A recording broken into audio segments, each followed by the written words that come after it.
Judge Eleanor Voss had my letter open on the bench for 11 minutes before my husband's lawyer understood what it was.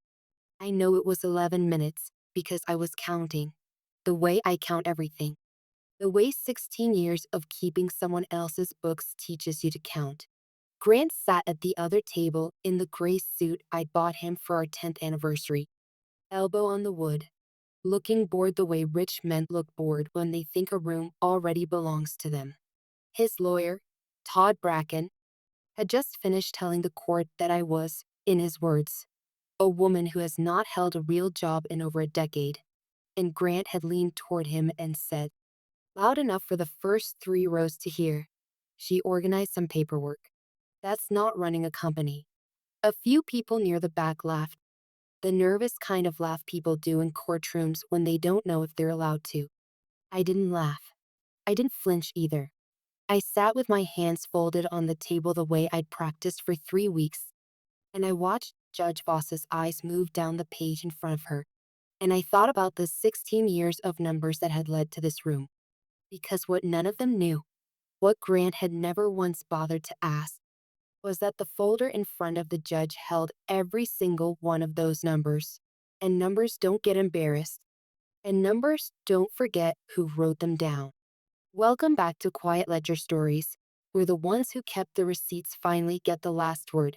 I'm Renee.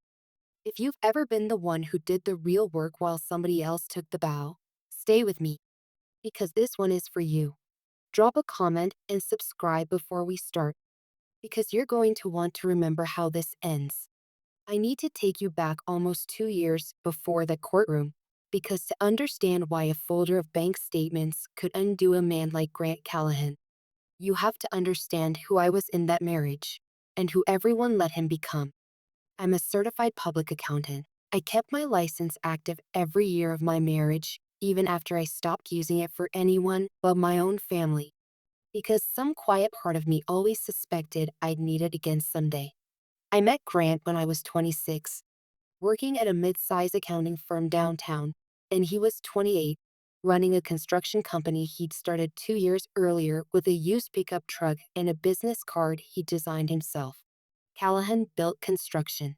He was charming in the specific way that makes people trust him with their kitchens and their money at the same time. He could stand in a half-finished living room and describe the house it would become so clearly that people signed contracts on the spot.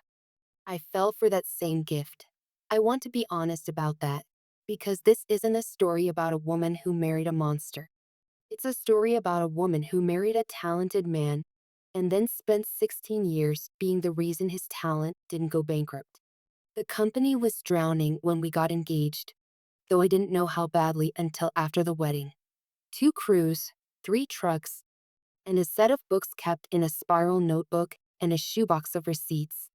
Grant was gifted at building things and terrible at counting money, which is a common combination in that business and a dangerous one. I looked at that shoebox one Sunday afternoon, 6 months into our marriage, and I felt the particular horror only an accountant feels when they realize someone has been guessing instead of tracking. I said I'd help organize it. That's the word I used. Help. I didn't know yet that help was about to become my entire unpaid second job for the next 16 years. Here's what I want you to remember, because it matters later.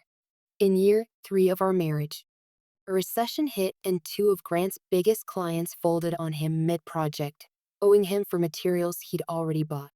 Payroll was due on a Friday, and the account had $1,100 in it. I had $60,000 in a savings account from before our marriage, money I'd built one paycheck at a time since I was 22. I want you to sit with that number, because it's going to come back. I didn't just hand it over. I want to be clear about that, because I've heard people call what I did next cold, and I disagree. I loved my husband. I also knew my own family well enough. My mother had lost her house in a divorce because everything was in my father's name and nothing was written down. To know that love without paper is just a hope with good intentions. So I drove to a lawyer named Diane Pruitt, who I'd met at a continuing education seminar years before, and I asked her to draft a promissory note. $60,000, 5% interest, repayable to me from company funds, secured against the business's equipment and accounts receivable. Grant signed it in her office without reading past the first page. The way people sign things when someone they love is holding out a lifeline and they're too grateful to ask questions. I filed a copy with the county. Then I went home and finished doing his payroll. That loan saved Callahan Build Construction. I want to be plain about that, because Grant would later stand in front of a judge and describe those years as if he built the company alone with his bare hands. And in a way, I understand why he needed to believe that. Nobody builds a legend around a spiral notebook and a wife with a calculator. But the company survived that recession because of $60,000 of my money and roughly 1,400 unpaid hours of my time over the following 2 years, doing his books, his payroll, his tax filings, his subcontractor agreements, at a kitchen table with a baby monitor next to the calculator. For the next 13 years, I was Callahan Build Construction's controller in every way except the paperwork. I want you to understand exactly what that means, because Grant's lawyer would later try to make it sound like nothing.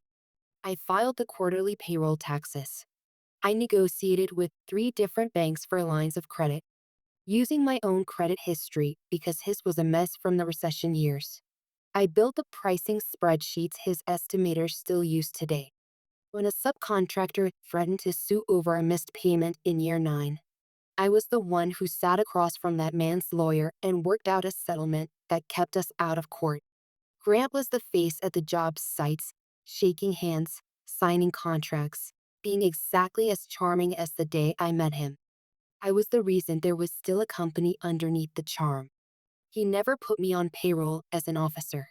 That was his idea, framed the way most bad ideas in a marriage get framed, as simple practicality.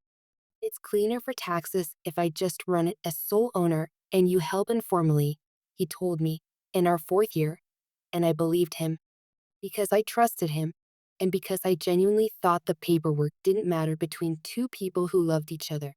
I kept a handful of 1,099 contracts in the early years for my own bookkeeping clients on the side, just enough that I never fully vanished from the IRS's radar, a habit I'd later be grateful for in a way I couldn't have predicted.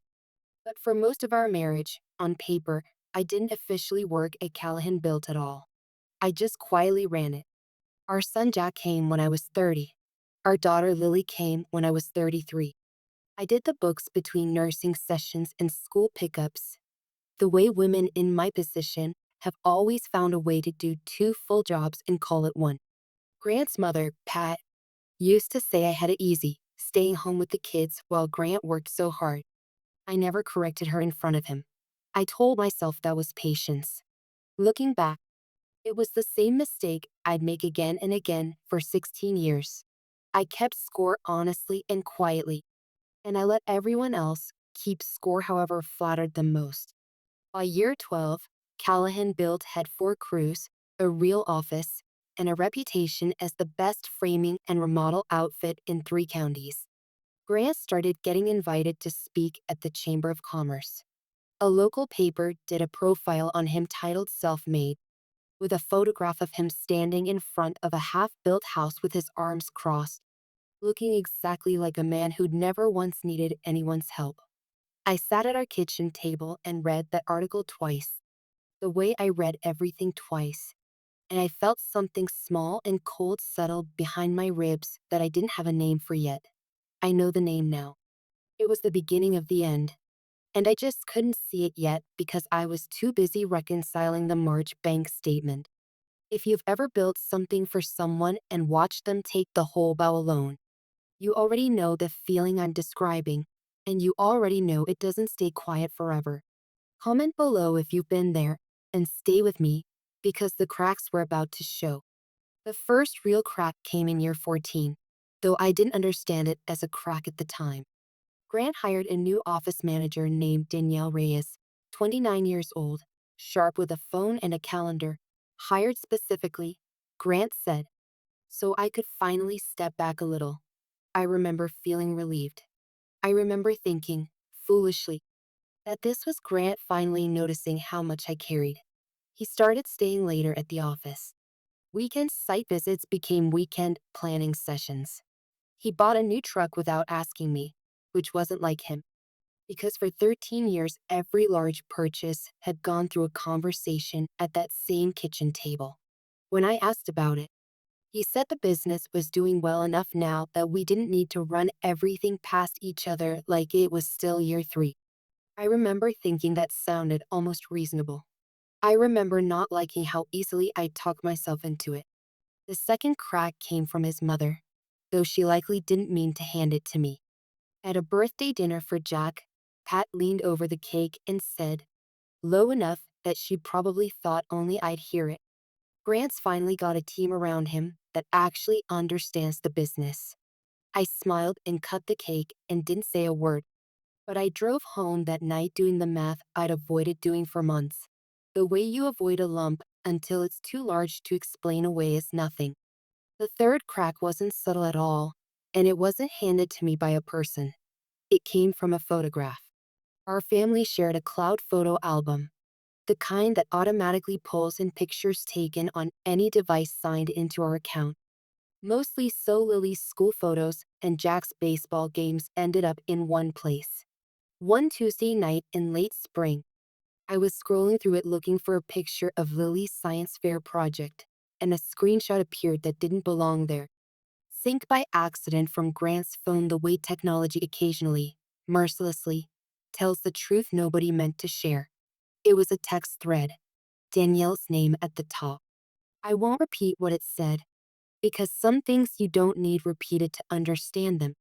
But I will tell you the date stamp in the corner, because dates are the one thing I never stopped trusting. It was from 4 months earlier.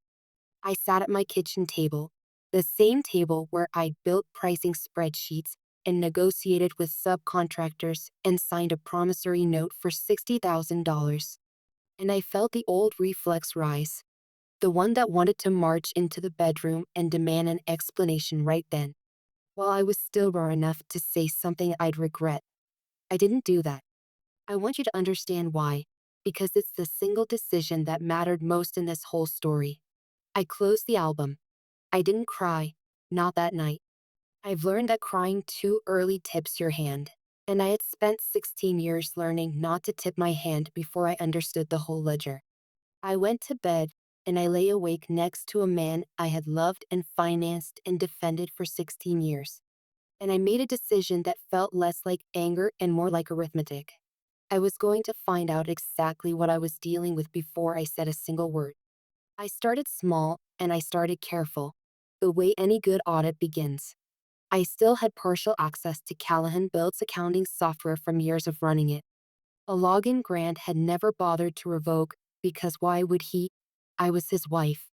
I was furniture in his own story by then.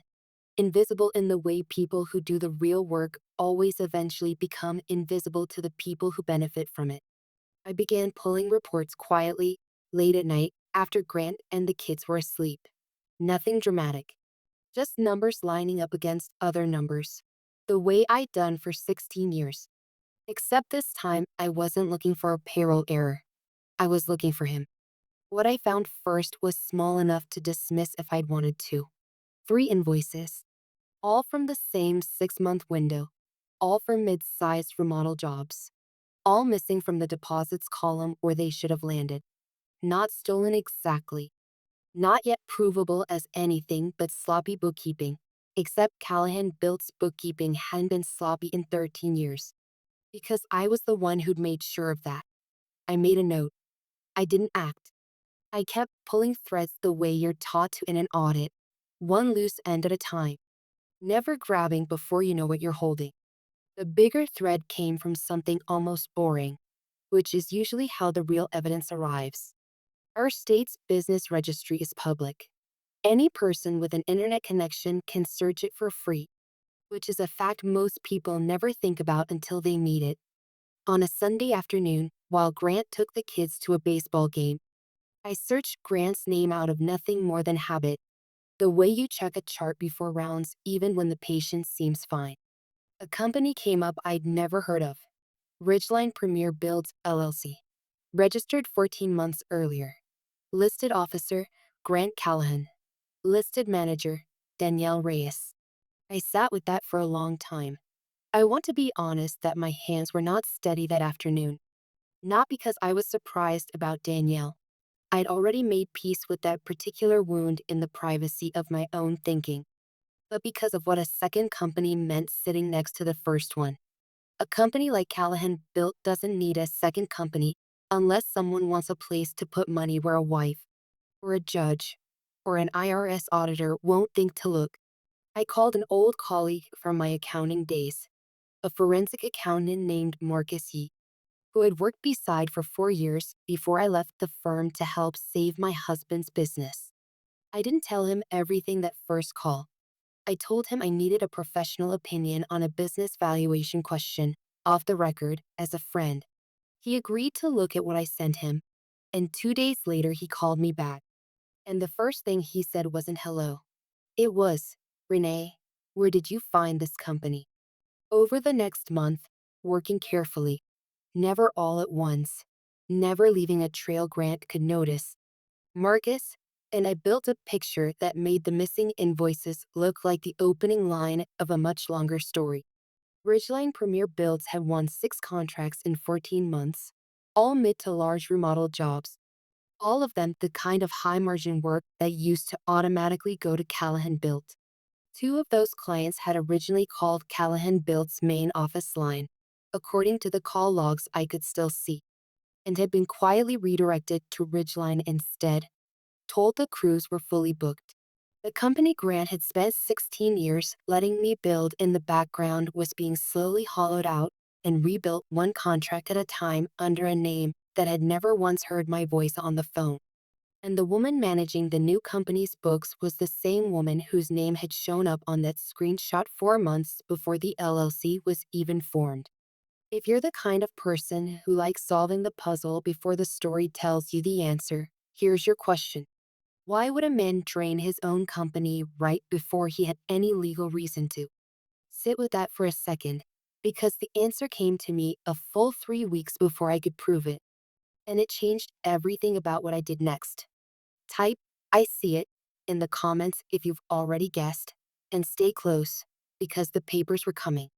Before the papers ever arrived, there was a smaller hearing, the kind most people never hear about because it happens fast and gets no headline. Grant's lawyer requested a temporary orders hearing, the sort of preliminary session family courts use to decide who stays in the house and who pays what while a divorce works its way through the system. I only bring it up because it was my first real look at the strategy Todd Bracken intended to run, and because it taught me something I needed to know before the real fight started. At that first short hearing, Bracken argued that Grant should retain full control of Callahan Built's operating accounts during the proceedings, on the theory that I had no working knowledge of how the business ran and might, in his words, disrupt payroll for 40 employees who depended on it. I sat there and listened to a lawyer describe my 16 years of running that company's books as a potential threat to the very payroll I had built. Judge Voss, a different, more junior judge covering temporary motions that week, granted Grant temporary control without much scrutiny. The way temporary orders often go, quickly and without the full record in front of anyone yet. I didn't argue in the hallway afterward. I didn't call Grant that night to tell him what I thought of it. I went home, and I wrote everything down.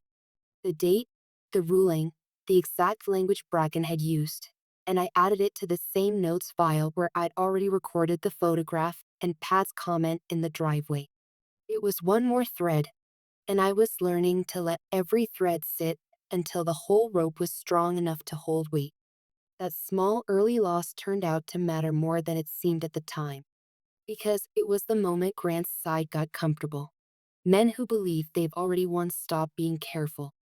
Within weeks of that temporary ruling, Grant stopped bothering to hide the pattern of contracts moving toward Ridgeline because he assumed, correctly for a while, that no one on my side was watching closely enough to notice. He was wrong about exactly one thing. He forgot that watching closely for free, quietly, for 16 years, was the only skill in that marriage I'd ever gotten to keep for myself. The papers came on a Thursday. I remember it was a Thursday because I'd made chicken for dinner, and the process server knocked before I'd finished setting the table. Grant had filed for divorce, not separation, not a conversation at the kitchen table. 16 years of kitchen table conversations apparently not extending to this one. A filing, drawn up quietly by a lawyer named Todd Bracken, delivered to my door like a subpoena while our children did homework in the next room. I want to tell you what that filing said about me, because it matters for what comes later. It described me as a homemaker with no independent income and no meaningful role in the family business, a characterization design. I'd learned from Diane Pruitt within the week to minimize any claim I might have to spousal support or to the company's value. It requested the business be classified as Grant's separate property, on the theory that he'd started it 2 years before our marriage, conveniently omitting the $60,000 of my premarital savings, the promissory note, and 13 years of unpaid labor that had kept that separate property from going bankrupt in year 3. It asked for primary physical custody of Jack and Lily, citing, in a single cold clinical sentence, concerns about my emotional stability. A phrase I'd later learned traced back to 4 counseling sessions I'd attended 8 years earlier for postpartum depression after Lily was born. Sessions Grant had once driven me to himself, holding my hand in the parking lot and telling me there was no shame in needing help. I sat at that kitchen table with the filing in front of me and the chicken going cold, and I felt the floor of my whole adult life tilt the way it does exactly once in a story like this. And then I felt something else arrive right behind the shock, quiet and steady. The same feeling I get at 3 in the morning when a set of numbers refuses to reconcile and I know the mistake is in there somewhere waiting to be found. I wasn't going to fall apart at that table. I was going to find the mistake. I called Diane Pruitt the next morning. She remembered me from the seminar years before and remembered, more usefully, that I'd once helped her untangle a client's small business books as a professional courtesy. She listened to the whole situation without interrupting, the mark of a good lawyer. And when I finished, she said one sentence that I've held onto since. She said, "Renee, the fact that he thinks you have no paper trail tells me he never once believed you were paying attention. That's his mistake, not yours. Let's use it." We built the case the way I'd been taught to build an audit, one document at a time, nothing assumed, everything sourced. Then filed for full financial disclosure, standard in any divorce with a business involved, which meant Grant's side was legally required to hand over bank statements, tax returns, and business records for both companies. Though of course his lawyer tried first to argue that Ridgeline Premier Builds had nothing to do with this marriage at all. A claim that lasted exactly as long as it took Diane to point out, in writing, that the LLC had been formed while Grant and I were still legally married, and that its formation date sat suspiciously close to a pattern of redirected contracts we could already partially document. Judges do not enjoy discovering a hidden company. Judge Voss, when the motion crossed her desk that first time, ordered full production within 30 days and noted, in language Diane read to me over the phone with real satisfaction in her voice, that any failure to comply would be treated as evidence of concealment. Grant's side stalled anyway, the way people do when the truth is the thing they're afraid of. It took a second motion and a threat of sanctions before the bank records for Ridgeline finally landed on Diane's desk, 3 months after the original filing. Marcus went through them line by line with me on a video call one Saturday while the kids were at their grandmother's, which meant, unbeknownst to either of us that afternoon, at Pat Callahan's house, a detail that would matter more than I could have guessed. What the records showed, laid out in black and white the way only a bank statement can lay something out, was this. In the 14 months since Ridgeline's formation, just over $400,000 in contract revenue had flowed through it. Revenue that under any honest accounting should have belonged to Callahan Built. Danielle Reyes drew a management salary from Ridgeline nearly triple what Callahan Built's real office manager earned. And buried in a line item labeled consulting fees, paid quarterly, was a payment to a company called GC Advisory Solutions, which a 5-minute search of the same public business registry revealed was registered to Grant Callahan personally at our home address, under a name I had never once heard him mention in 16 years of marriage. I sat back from my laptop that Saturday afternoon and I said the same 4 words out loud to my empty kitchen that Diane had used on our first call. He didn't think I was paying attention. The next piece came from a place I never expected, which is usually how these things go. Pat Callahan called me 2 weeks later, not to fight, but because she needed a ride for the kids and my number was still the one she called out of 30 years of habit. We were standing in her driveway, Jack and Lily buckling themselves into my car, when she said, meaning it as comfort, "Grant says once this is settled, you'll finally be free to figure out what you want to do with yourself, career-wise. And I know it's been hard, but Danielle's been such a help to him getting the new company off the ground. It's really taken a weight off." She didn't know what she'd handed me. She thought she was being kind, but she just confirmed, out loud, unprompted, and in front of my own daughter buckling her seatbelt, that the family had known about Ridgeline, had known about Danielle's role in it, and had been quietly rooting for a version of my future that assumed I'd walk away from 16 years with nothing but my own name back. I didn't say anything sharp. I thanked her for watching the kids, and I drove home, and I wrote down the date and the exact words in the notes app I'd been keeping since the night of the photograph. Because I'd learned by then that even a careless sentence in a driveway is worth recording the same way you'd record a payment. Diane and I spent the following 2 months preparing for the hearing the way you prepare for anything that only gets one real shot. We compiled everything into a single organized record. The original promissory note, recorded and notarized 16 years earlier. 16 years of QuickBooks audit logs, time-stamped under my old login, showing who had actually entered payroll, filed taxes, negotiated credit lines, and reconciled accounts every single month since year 3. Bank statements proving the $60,000 transfer from my premarital savings account into the company during the recession. The Ridgeline formation documents and revenue records Marcus had traced. The redirected contract call logs. And, quietly, a written declaration I sat down and wrote myself over 3 nights at that same kitchen table, addressed directly to the court, laying out the facts of our marriage and our business in plain, unemotional language, with every claim tied to an exhibit number. Diane filed it 2 weeks before the hearing, as family law allows.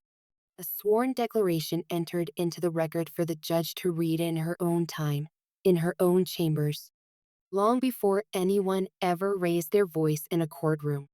I want to pause here and tell you exactly why I wrote that letter instead of simply trusting the numbers to speak for themselves, because it matters. Numbers are honest, but they're also quiet, and quiet things get talked over by confident men in expensive suits. I had watched Grant talk over rooms for 16 years. I wasn't going to let a filing cabinet full of proof sit there mutely while he did it one more time. So I wrote it the way I'd write anything I needed a judge, a stranger, someone with no stake in either of us, to understand completely and fairly. I didn't call him cruel. I didn't call myself a victim. I simply told the truth in order, the way you'd read a chart to another nurse at shift change. And I let the exhibits carry the weight the adjectives didn't need to carry. If you've ever had to put your whole truth into something calm because you knew screaming wouldn't be believed, you'll already understand why that letter mattered more to me than almost anything I've ever written. Stay with me, because the hearing is where it all met in one room. The hearing was set for a Tuesday morning in the county courthouse, the kind of building with worn carpet and fluorescent lights that make everyone look a little tired and a little smaller than they think they are. I wore a plain navy suit. Dan told me, calm as ever, dressed like the person the numbers already described. I sat at our table with a single folder in front of me, though the real weight of the case sat in 3 binders Diane had already filed with the clerk weeks earlier. Grant came in with Todd Bracken, both of them in the kind of suits that cost more than our first truck. And Grant didn't look at me once while we waited for Judge Voss to take the bench. Todd Bracken opened strong, the way lawyers like him always do, painting a picture of a marriage in which Grant Callahan had built an entire company through sheer talent and endurance while his wife, in his words, managed the home. He called me a homemaker 4 separate times in his opening, each time landing the word a little harder, the way you'd hammer a nail you were hoping would eventually hold something up on its own. He raised the counseling sessions from 8 years earlier, careful and clinical, suggesting a pattern of emotional instability that made me, he said, an unsuitable candidate for primary custody and, not coincidentally, an unreliable narrator for any claim about the business. I sat very still. I had promised myself in the mirror that morning that I would not give this room a single reaction it could use against me. And I kept that promise even as my chest went tight and hot. Then Grant took the stand. He was good, I'll give him that. He always had been. He described the founding of Callahan Built with real warmth in his voice. The used pickup truck, the business card he designed himself. All of it true. All of it exactly the parts of the story that were his alone. When Todd Bracken asked him, almost as an afterthought, whether his wife had played any meaningful role in growing the company, Grant paused just long enough to look thoughtful. And then he said the sentence that would end up doing more damage to his own case than anything Diane or I could have written for him. She organized some paperwork, he said. That's not running a company. A few people in the gallery laughed, the nervous kind. I heard it, and I felt it land somewhere behind my ribs. And I let it land, and I didn't say a word because I had already learned, the hard way, over 16 years, that the moment to answer a cruel line out loud is never the moment it's said. The moment to answer it is the moment you've already prepared for. Diane rose when it was our turn, and she didn't raise her voice either, because she'd learned the same lesson I had, that a calm question in a quiet room lands harder than a loud one ever could. She asked the court's permission to direct Judge Voss's attention to Exhibit 14, the sworn declaration I had written and filed 2 weeks earlier, along with the promissory note attached as Exhibit 2 and the QuickBooks audit logs attached as Exhibit 9. Judge Voss had already read it, weeks before, the way judges do their homework long before anyone ever sees them do it. But she picked the folder back up anyway, turned to the page Diane had referenced, and read a portion of my own words aloud into the record, in her own voice, in a courtroom that had just been told I'd never done anything but organize paperwork. She read the paragraph where I described the recession in year 3. She read the line about the $60,000. The promissory note signed the same week, recorded with the county the following Monday. She read, slowly, the exhibit number attached to 16 years of login records showing exactly whose hands had entered every payroll run, every tax filing, every line of credit negotiation the company had ever survived on. And then she looked up, over her glasses, first at Todd Bracken, and then, for a long moment, at Grant. Mr. Callahan, she said, her voice even and hurried, the way a judge's voice gets right before it matters most. You just told this court under oath that your wife organized some paperwork, according to your own company's records, entered under her login, on dates I can verify against the exhibits already in this file. She filed 61 consecutive quarters of payroll tax for your business. She personally loaned your company $60,000 during a recession that your own financial records show would otherwise have resulted in insolvency within 90 days. And in the 14 months preceding this filing, your company's revenue declined by roughly the same amount that a second company, Ridgeline Premier Builds, formed during your marriage and managed by a woman named in her declaration, gained. I'd like your attorney to explain to me why none of that appears anywhere in your financial disclosure. The room went very still. I didn't look at Grant. I looked at Judge Voss. Because I'd waited 16 years for someone with no reason to flatter either of us to finally add up the same numbers I'd been adding for that entire marriage. and I wanted to see her face while she did it. Todd Bracken tried, the way lawyers are trained to try, to argue that Ridgeline was an entirely separate business venture with no bearing on marital assets. Judge Voss did not raise her voice when she answered him, which somehow made it land harder than shouting would have.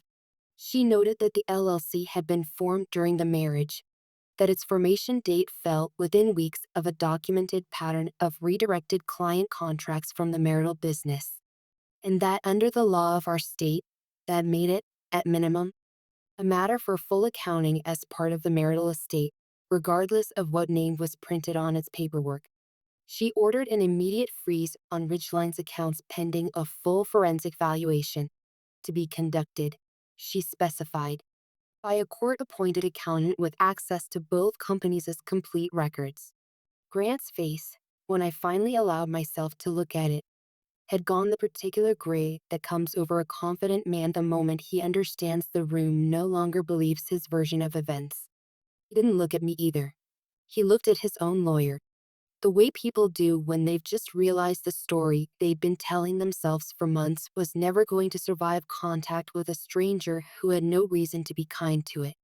Judge Voss wasn't finished. She addressed the custody request next, dismissing the characterization built around 8-year-old counseling records with a single dry sentence that I will remember for the rest of my life. Attending 4 sessions of therapy after childbirth is evidence of good judgment, Mr. Bracken, not instability, and I'd ask that this court's time not be spent trying to convince me otherwise. Todd Bracken sat down without responding, which told me everything about how thin that argument had always been. She ruled from the bench on the pieces she could rule on that day, and referred the rest, the full valuation of both companies, and the final division of marital property, to a follow-up hearing 60 days out. Once the court-appointed forensic accountant had finished the work Marcus and I had already quietly started months before, she ordered the promissory note honored in full, $60,000 plus 16 years of accrued interest, paid to me directly and separately from any division of marital assets, exactly the way Diane Pruitt had drafted it to work all those years ago in her office. Back when I was 30 and terrified, and doing the one smart thing I knew how to do. She ordered temporary spousal support set at a level that reflected, in her words, the true nature of the financial partnership this marriage represented, not the fictional one described in the original filing. And she ordered Grant's side to cover a significant portion of my legal fees, finding that the initial characterization of my role in the business had been made in bad faith, with full knowledge of records that directly contradicted it. I want to tell you what it felt like to hear that ruling, because I think it's the part people watching this actually want to know. It didn't feel like winning. Exactly. It felt like finally being counted. 16 years of entries I'd made under my own login. 16 years of quarters filed correctly and on time. $60,000 that had once felt like the bravest and loneliest decision of my life.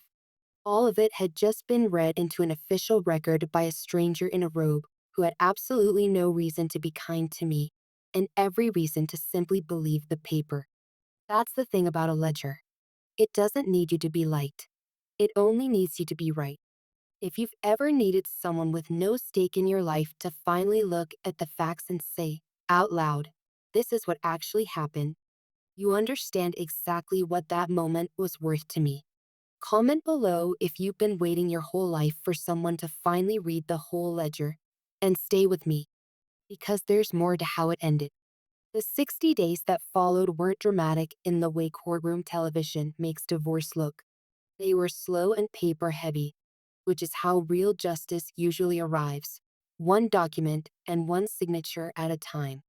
The court-appointed forensic accountant, working from records Marcus had already largely organized, confirmed everything we'd found and added detail we hadn't, including a second, smaller pattern of underreported cash payments on residential jobs that Grant had been quietly pocketing for nearly 2 years, apparently confident that no one was checking the arithmetic behind him anymore. Ridgeline Premier Builds was folded into the marital estate for valuation purposes. Danielle Reyes, It turned out, had no ownership stake at all, only a management title and a salary, which meant she walked away from the whole arrangement with considerably less than she'd apparently believed she was building toward. A detail I heard about secondhand and felt, to my own quiet surprise, no particular satisfaction in. Some outcomes you don't need to enjoy. You just need them to be fair. At the final hearing, Judge Voss divided the marital estate with the calm precision of someone who had done this 1,000 times and would do it 1,000 more, unmoved by charm on either side.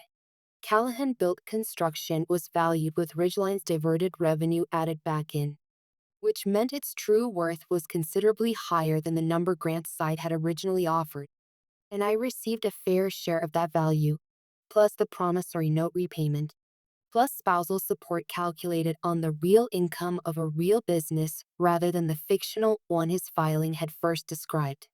Grant kept the company, which I never wanted to run myself, only wanted counted honestly, and he kept his name on the door. And I have no doubt he'll rebuild some version of his old charm around it in time, because that particular gift of his was always real. What he lost was the story he'd told himself and everyone around him for 16 years, the one where he built it alone. Custody stayed exactly where it should have stayed all along, shared, with Jack and Lily splitting their time between two houses that both, I insisted from the very beginning, kept things calm for them no matter how anyone's lawyer had once tried to describe their mother. I never told them the ugly parts of that courtroom. Jack is 15 and sharp enough that he's pieced most of it together on his own over time. And one evening last spring he asked me, very quietly, over dishes, whether Dad had really tried to say I never worked. I told him the truth, the same plain, unembellished way I'd written it in that letter. I said yes. And then I told him that the judge hadn't believed it because the numbers didn't agree with him. Jack thought about that for a while and then he said, "That's kind of the best way to win an argument, isn't it? When you don't even have to raise your voice." I told him it was the only way I ever really learned how. Pat Callahan and I are civil now, mostly for the children's sake, though something has shifted between us permanently since that driveway conversation. I don't think she ever apologized in so many words, but she stopped repeating the story about my having it easy. And once, at Lily's school recital, she said, almost to herself, "I never really knew what all you did back there, did I?" And I let that stand as close to an apology as I was ever going to get. And close enough was enough. Word travels fast in a town small enough to have one real courthouse, and within a few months, two of Callahan Bill's longtime commercial clients quietly moved their next projects to a competitor, not because they'd read the court file, but because the version of the story that circulated at the lumber yard and the diner was close enough to the truth to make people uneasy about who they'd really been trusting with their money. Grant didn't lose the company. I want to be fair about that, because this was never a story about burning something down. He kept it, and he still runs it, and by every account he's rebuilding it honestly now, without a second set of books hiding in someone else's name. I don't know if that's growth or simply the absence of anyone left willing to look the other way for him. Either way, it isn't my ledger to keep anymore. I went back to accounting work full-time within the year, this time under my own name, on my own terms. With my CP license, I'd kept quietly current for exactly a moment like this one. I started small, a handful of local clients, small business owners who needed someone to untangle a shoebox of receipts the way I once untangled one for love, and ended up doing it for 16 years instead. I charge for it now. That's the part that still makes me smile some mornings. Driving to an office that has my name on the lease and nobody else's permission required to be there. I kept a copy of that letter, the one Judge Voss read from the bench, in a drawer at home, not out of bitterness, but because I want Lily to read it someday when she's old enough to understand every line of it. The recession, the $60,000, the 16 years of quiet, exact work that never once needed anyone's applause to be real. I want her to know that the woman who raised her was never just someone who organized paperwork. I want her to know that a ledger, kept honestly, for long enough, will eventually say everything a person was too tired or too proud or too in love to say out loud themselves. People ask me sometimes if I regret the years I spent invisible, doing the real work while someone else took the credit for it.